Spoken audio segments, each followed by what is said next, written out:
ఈరోజు టాపిక్ ఏంటి అంటే మనకి జీవితంలో కష్టాలు వస్తూ ఉంటాయి, సమస్యలు వస్తూ ఉంటాయి. కానీ ప్రతి సమస్యకి ఒక పరిష్కారం అనేది ఉంటుంది, ఒక మార్గం అనేది ఉంటుంది. ఆ సమస్య నుండి ఎలా బయటపడాలనేది కూడా ఉంటుంది. కాకపోతే మనకు ఆ సమయానికి మన బుర్రకి తట్టదు, ఆలోచనకి అస్సలు రాదు. మనం అతిగా ఆలోచించేసి ఇంకా నా పని అయిపోయిందిలే, ఇంకా ఇంతే, ఇంక ఈ సమస్యకి పరిష్కారం లేదని అన్నట్టు వేరే వేరేగా నెగిటివ్గా ఆలోచించుకుంటూ ఉంటాం. అయితే ఈ రోజున నేను ఈ స్టోరీ విన్న తర్వాత నిజమే కదా, ప్రతి సమస్యకి పరిష్కారం ఉంటుంది కదా, బాగా ఆలోచించాలి అని విన్న తర్వాత నాకు కూడా మీకు చెప్పాలని అనిపించింది. అయితే మా అబ్బాయి చెప్పాడనమాట రాత్రి. వాళ్ళ ఆఫీస్లో ఒక అమ్మాయి ఒక అబ్బాయి పనిచేస్తున్నారు. అయితే గ్రూపులు వేరేగా ఉన్నారు. ఒకటే ఆఫీసు, వాళ్ళ బ్యాచ్ వేరే, వీళ్ళ బ్యాచ్ వేరేగా ఉంటున్నారు. టీమ్ లీడర్స్ వేరే వేరే, మేనేజర్లు వేరే వేరేగా ఉన్నారు. ఒక దగ్గర పనిచేస్తూ ఉంటే అయితే వాళ్ళు మామూలుగానే కొంచెం దూరం బంధువులు ఏదో అవుతారు. పెద్దవాళ్ళు మాట్లాడి పెళ్లి కుదిర్చారు ఇద్దరికి. అయితే వీళ్ళు 2 సంవత్సరాలుగా ఇదే ఆఫీస్లో వర్క్ చేస్తూ ఉన్నారు, ఆ అమ్మాయి ఈ అబ్బాయి. అయిన తర్వాత లాస్ట్ వీక్ ఇద్దరికి కూడా ఎంగేజ్మెంట్ అయ్యింది.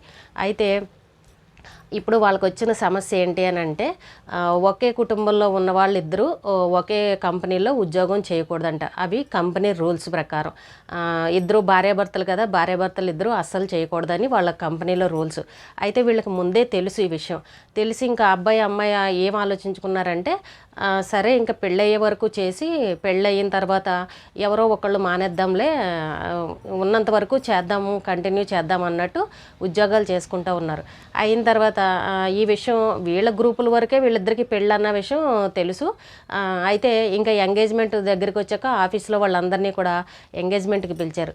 అయితే అందరూ చక్కగా మేనేజర్లతో సహా అందరూ ఎంగేజ్మెంట్కి వెళ్ళారు. వెళ్ళిన తర్వాత నెక్స్ట్ డే ఇంకా అందరూ ఆఫీసులకు వచ్చిన తర్వాత ఇంక ఈ టాపిక్ నడిచిందనమాట. ఇంకా మరి ఇద్దరికి పెళ్ళి అవుతుంది కదా, మరి ఒకే ఆఫీస్లో చేయరు కదా, రూల్స్ ప్రకారం చెయ్యొద్దు కదా, మరి ఏంటి పరిస్థితి అని ఇంకా అందరూ చెప్పుకోవడం మొదలుపెట్టారు.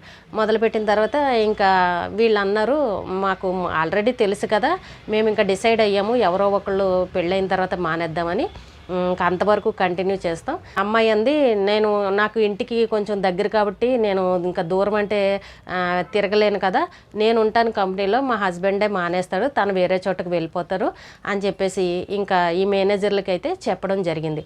ఆ అమ్మాయి వాళ్ళ టీం లీడర్ వాళ్ళతోటి, ఈ అబ్బాయి వీళ్ళ టీం లీడర్లతోటి చెప్పడం జరిగింది. అయితే ఈ టీం లీడర్లు అందరూ కలిసి మేనేజర్ల దాకా ఈ న్యూస్ వెళ్ళింది, పైనున్న అధికారుల దాకా వెళ్ళింది. వెళ్తే ఇంకా అందరూ మాట్లాడుకున్నారు. మరి ఇద్దరు చూస్తే మంచి చక్కగా వర్క్ చేస్తారు, ఎక్కడ వర్క్ విషయంలో వాళ్ళ మీద ఎక్కడ బ్యాడ్ అనేది లేదు.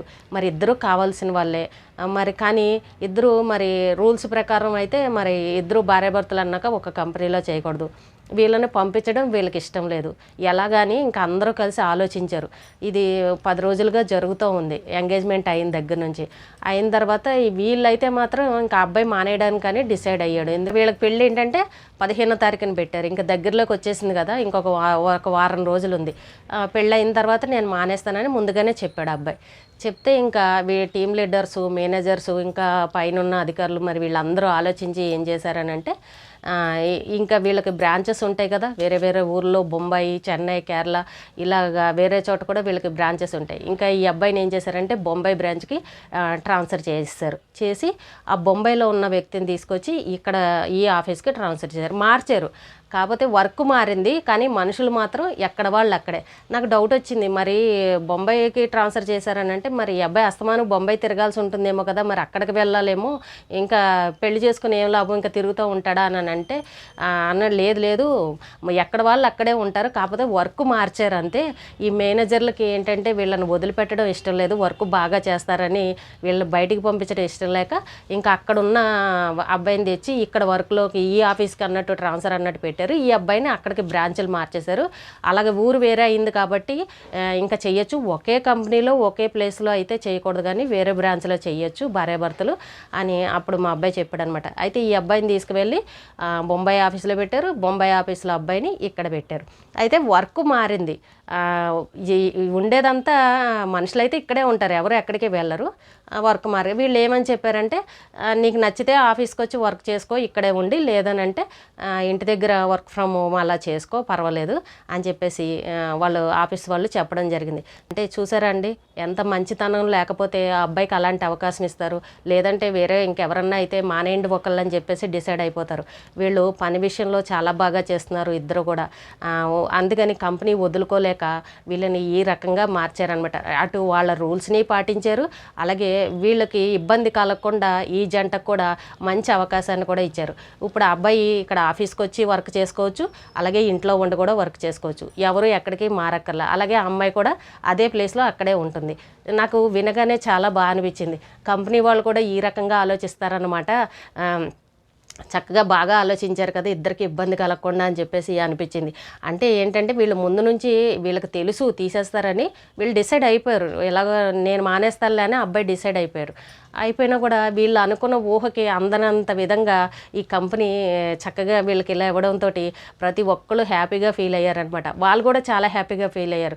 మళ్ళీ మేము కొత్తగా జాబ్ వెతుక్కోవాలంటే దొరుకుతుంది, కాకపోతే ఇంకొంచెం టైం పడుతుంది, పెళ్ళి అవుతుంది, కొత్త సంసారం ఇవన్నీ అంటే ఇబ్బందులు చాలా ఉంటాయి కదా. మరి ఆ సందర్భంలో ఇప్పుడు ఉద్యోగం సడన్గా మానేసి ఖాళీగా కూర్చోవడం కంటే ఇప్పుడు కంపెనీయే ఈ రకంగా ప్లాన్ చేసింది అని అనగానే వాళ్ళిద్దరు కూడా చాలా హ్యాపీగా ఫీల్ అయ్యారు. ఇప్పుడు 15వ తారీఖున వాళ్ళిద్దరికీ పెళ్లి జరగబోతుంది అనమాట.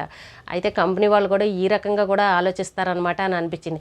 అంటే ప్రతి సమస్యకి ఒక పరిష్కారం అనేది ఉంటుందన్నమాట. మనం ఉండదు అని అనుకుంటాం, కానీ ఏదో ఒక మార్గం భగవంతుడు ఆ రకంగా చూపిస్తాడు.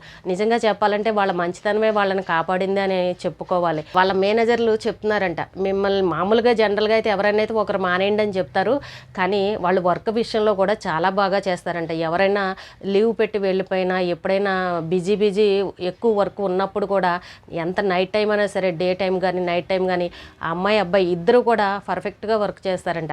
అది వాళ్ళకి కంపెనీ వాళ్ళకి నచ్చి వీళ్ళ మీద ఎక్కడ కూడా బ్యాడ్ అనేది లేదు, కాబట్టి ఇలాంటి వర్కర్లను మనం వదులుకోకూడదు అని అన్న ఆలోచనతో వీళ్ళిద్దరికీ ఇలా అవకాశం కల్పించి వాళ్ళని అక్కడే ఉంచడం జరిగింది. నాకు వినగానే భలే అనిపించింది. అంతేలే, మన మంచితనమే మనల్ని కాపాడుతుంది. ఎప్పుడైనా సరే నమ్మకంగా ఉండాలి. ఒకే దగ్గర ఏమోలే వీళ్ళు ఎప్పుడు పీకేస్తారో ఎప్పుడు ఏం చేస్తారో అని అన్నట్టు ముందుగానే మనం ఊహించేసుకుని మళ్ళీ కొత్తది వెతుక్కుందామని వెళ్ళామని అంటే అటు ఇటు కాకుండా ఇబ్బంది పడేవాళ్ళం. పోనీలే కొత్త జంటకి మంచి అవకాశం కంపెనీ కల్పించిందనని నాకు చాలా హ్యాపీ అనిపించింది. ఆ వెంటనే నాకు చెప్పాలని అనిపించింది అనమాట. కాకపోతే ఎందుకంటే వీళ్ళు 2-3 నెలల నుంచే వీళ్ళు టెన్షన్ పడుతూ ఉన్నారు, పిల్లలు మానేయాలి ఏం జరుగుతుందని. కానీ ఈ వార్త వినగానే ఒక్కసారి వాళ్ళ టెన్షన్ అంతా పోయింది. చూసారంట, భగవంతుడు ఏదో ఒక దారి మంచి దారి అనేది చూపిస్తాడు. ఎప్పుడు కూడా ఎవరూ టెన్షన్ పడకూడదు. సమస్య వచ్చిందని మనం ఏదేదో ఆలోచించుకుని ఊహించేసుకుని ఇంకా ఏం జరిగిపోతుందో అని చెప్పేసి ఎవరూ బాధపడకండి, ధైర్యంగా ఉండండి. ఆ సమయం వచ్చేసరికి ఏం జరుగుతుందనేది మాత్రం ఎదురు చూడాలి. ఇక్కడ ముఖ్యంగా మనం తెలుసుకోవాల్సింది ఏంటంటే వీళ్ళు ముందు నుంచి పడ్డ టెన్షన్ అంతా ఎంగేజ్మెంట్ అవ్వగానే ఒక మంచి విషయం కంపెనీ తరపు నుంచి రాగానే వీళ్ళు చాలా హ్యాపీగా ఫీల్ అయ్యారనమాట. ఎవరు అసలు ఊహించలేదు ఇలా జరుగుతుందని. కాబట్టి ఏదైనా సమస్య కష్టము వచ్చిందని అంటే మనం చేయగలిగినంత వరకు చేయడం, ఇంకా మన వల్ల కాలేదని అంటే అలా భగవంతుడి మీద భారం వేసి కనుక ఉన్నాము అని అంటే ఆ సమయానికి ఏం జరుగుతుందో ఒక్కొక్కసారి అద్భుతాలు కూడా జరగచ్చు. ఎక్కువగా ఆలోచించి ఆరోగ్యాలు పాడు చేసుకోవద్దు. ఏ సమస్యకైనా సరే పరిష్కారం అనేది ఉంటుంది. కొంచెం ఓపిక సహనంతో కనుక ఉన్నామని అంటే భగవంతుడే మనకు మంచి దారిని చూపిస్తాడు. ఈ రోజుకి ఇదేనండి. రేపు మళ్ళీ ఒక మంచి విషయంతో మళ్ళీ కలుద్దాం.